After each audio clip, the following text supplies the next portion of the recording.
hoy no se puede discutir la realidad de todos los países de Latinoamérica sin entender la opresión que sufrimos desde distintos lugares. Cuba está en situación de guerra con la primer potencia del mundo hace varias décadas, entonces no se puede discutir la situación, pero sí se puede ver que, y eso hay que comparar, ¿no? Políticas comparadas te dicen eso, ¿no? Que vos, para poder entender si algo está bien, tenés que compararlo con otros. Y si vos comparás la realidad de Jamaica, la realidad de Haití, la realidad de un montón de países de Centroamérica y ves lo que es Cuba, la verdad que hay diferencias enormes. En Cuba no hay pibes pobres, no hay pibes que trabajen, no hay pibes que... No hay hambre. No hay hambre. En una isla que es pura piedra, no hay mucho más que playas hermosas y un pueblo muy digno. Entonces, sí, tiene una situación complicada porque tiene una situación contextual de que los quieren destruir, porque son un mal ejemplo aparte, porque plantean una lógica, esto de hablar de un cambio de paradigma, bueno, plantean... De soberanía. De soberanía. ¿No? ¿Cómo le duele al imperio cuando alguien se le planta de frente, ¿no? Uh-huh. Sobre todo una pequeña isla, ¿no? Pero poco tocan el tema de Haití, por ejemplo, uh-huh, que tanto para la historia nos muestra siendo los primeros en levantarse ante la opresión. Fueron los primeros en independizarse, en levantarse contra la opresión, y son los que siguen pagando todavía esa opresión, y con las tropas de los países opresores, las tropas de paz, de los países opresores en su territorio, no permitiendo que se autogobiernen, ¿no? Pues le tienen miedo a los pueblos empoderados, volvemos a lo anterior, y organizados. A la organización. En Cuba, en cada manzana están los CDR, los Comandos de Defensa de la Revolución, que cada vecino y vecina tiene que hacer guardia y donde se van turnando, y las armas las tiene el pueblo, entonces por eso no pueden doblegarlos, porque tendrían que invadirlos y matar 10 millones de cubanas y cubanos. Entonces pasa eso, pero sí los atacan a nivel internacional, ¿no? Esto de decir que no se respetan los derechos humanos. Estamos cansados de ver cómo además, en Estados Unidos no se respetan los derechos y se discrimina y se persigue. Y el tema de las drogas es problema de otros, claro, no del que la consume, sino solamente del que se la vende. Si hay por ejemplo, en ese tema, ¿no? Que es la hipocresía más grande, o una de las más grandes, porque pues hay varias. El problema no es quién quiere consumir droga, sino solo el que se la va a vender. Si hay un comprador es porque... Si hay un vendedor es porque hay un comprador. Bueno, y hecho de eso de echarle la culpa a la víctima, porque el último un adicto de cocaína es una víctima, no es el delincuente y el que genera el problema, pero bueno, no se ataca el fondo de la cuestión, sino se atacan las consecuencias. Las consecuencias. Además, se ataca de la peor manera posible. Y además siempre haciendo sufrir a los pueblos. Volvemos al tema también, como hablábamos, medioambiental. En el tema del narcotráfico siempre pierden los que están más abajo. Entonces, por ejemplo, los planes que hacen con México, los acuerdos que hacen con México, los acuerdos que hacen con Colombia, son acuerdos de llenar de tropa estadounidense, en este caso, los territorios más vulnerables de estos países, donde se viola a las niñas, donde se consume droga por parte de esos agentes del Estado estadounidense, pero el problema no se disminuye. Entonces los cárteles siguen aumentando, el consumo de cocaína, de heroína, de marihuana, hablándolo en términos de ilegalidad, sigue creciendo, pero los carteles pareciera que fueran solo latinos, no el cártel neoyorquino que vende la cocaína en las calles de Nueva York. No. Es que en verdad se disputan el negocio. La DEA disputa el negocio con los cárteles locales. El cartel más grande es la DEA. Exactamente. Entonces sí, no vienen ni a garantizar los derechos humanos, ni vienen a saquear. Y lo que yo también vi en México y en Colombia es claro, porque hay más de 500 militantes ambientales, periodistas, ¿no? Corregime, desde que se firmó la paz, muertos, asesinados, y en general en esos países, acá en la Argentina, el trabajo sucio lo hacen las hinchadas de fútbol, las barras bravas de fútbol y de algunos sindicatos.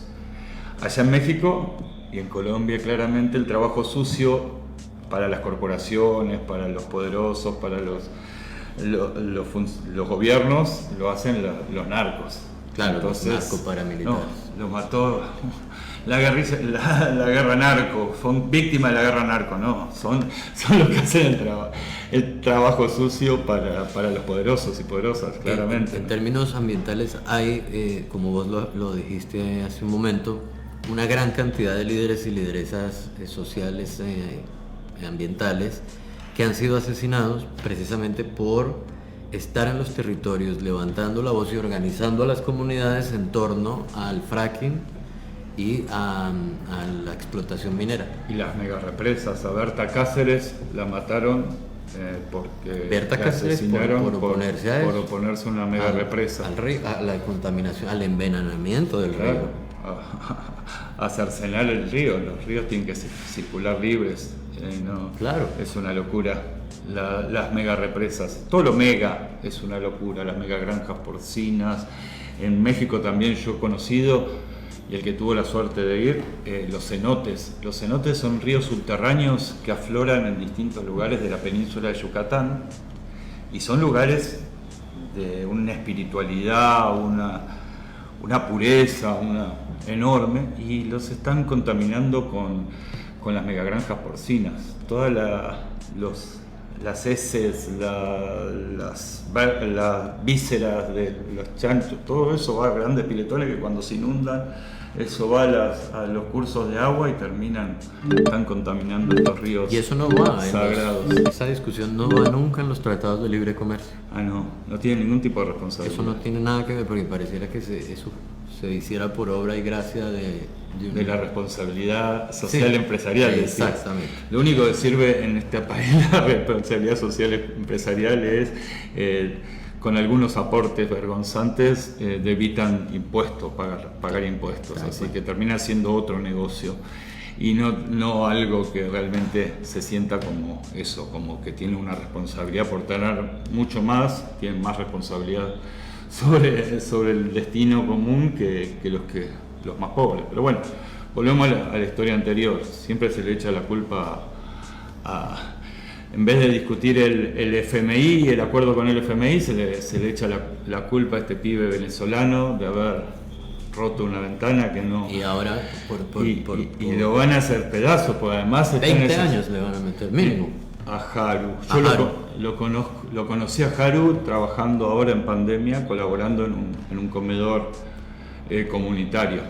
Así que él hizo mucho más por este pueblo y por muchos de nosotros que muchos de los que habitamos y vivimos, somos nacidos y criados en este territorio. Bueno, que sirva el espacio que estamos teniendo también para denunciar esa solidaridad y nuestra solidaridad con Haru. No hay pruebas. Él era un pinche, un colaborador en una organización social y bueno, están buscando un culpable y siempre los culpables y las culpables son las más débiles, ¿no? Y la narrativa que van armando a partir de esto los medios, ¿no? Porque casi que Haru es un terrorista de lo más increíble, ¿no? Poderoso que hay, Increíble. Siendo apenas un militante. Sí, un militante y con esa energía que te digo de ir a trabajar en un comedor comunitario solo por colaborar, porque sin ningún tipo de ingreso de ningún tipo y de esa solidaridad, cuando muchos se encerraban y se escondían en sus casas, él se exponía en cuerpo y espíritu para darle de comer. Y estando solo. Estando solo, sin su familia, claro, obvio. Sin la contención. No, el problema yo en unas épocas me sacaban de encima en mi laburo en el Ministerio Interior y me mandaban a hacer cursos sobre políticas migratorias, porque justo dependía de la Subsecretaría de Población. Y bueno, lo que aprendí fuertemente ahí es que lo más terrible del migrar es el desarraigo, ¿no? El estar solo en un país extraño, eso es... El reacomodarse, ¿no? Vos podés tener un buen trabajo, pero si no... Las paraguayas dicen no me hallo. no me encuentro, claro, Sí. no estoy cómodo. Nos Hay pasa. mucha gente que le va muy bien económicamente, pero no aguanta y se vuelve porque... Incluso yéndote bien económicamente, no dejas de ser migrante, no dejas de estar lejos, Aparte, claro. no dejas de estar fuera de tu núcleo, ¿no? Más allá que uno tenga la convicción de estar en la tierra grande, que es la América, no Argentina, no Colombia, no Chile, no Venezuela, sino en una patria grande, un hogar común, pero eso no quita que uno esté lejos del espacio concreto donde uno creció. Claro, aparte, en general, la mayoría de las migraciones no son voluntarias, son por necesidades no resueltas. A nivel, si vos no tenés la posibilidad de que tus hijos estudien, que yo lo he visto en pueblos acá de Misiones, donde los chicos están peleando los tareferos, y los tareferos son los que recogen la yerba mate. Ah, ok. Y estaban peleando por tener una escuela primaria, porque ya los chicos, si querían hacer primaria, ya se tenían que ir a mudar al conurbano de las ciudades, de los pueblos, y abandonar. Entonces, bueno, eso es terrible porque no te dejan desarrollarte. Uno debería tener la posibilidad de tener garantizadas los derechos humanos y sociales y básicos en cualquier lugar del mundo donde decida habitarlo. Entonces, Claro. Eso sería Y lo lógico. Y de ¿no? moverse.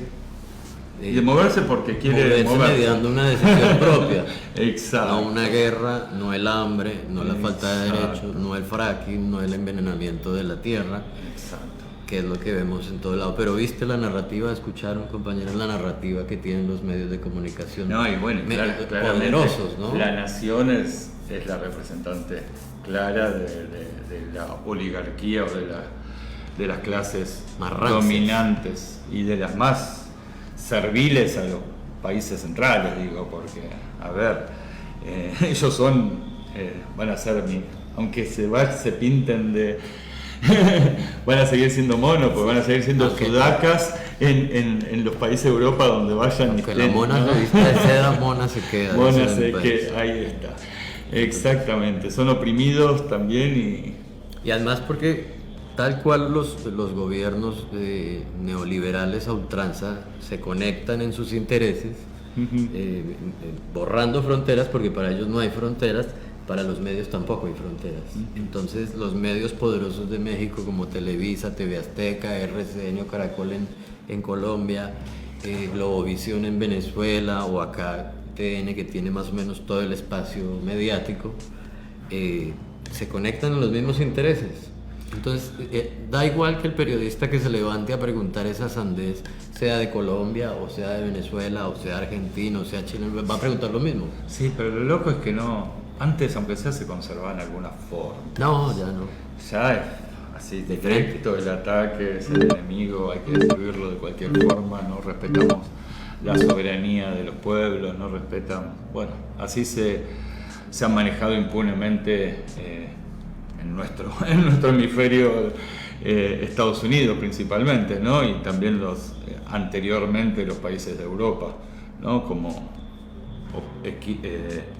ejércitos de ocupación y de saqueo, y nunca respetaron ni los derechos humanos ni los derechos del ambiente, digo, en estos territorios, claramente.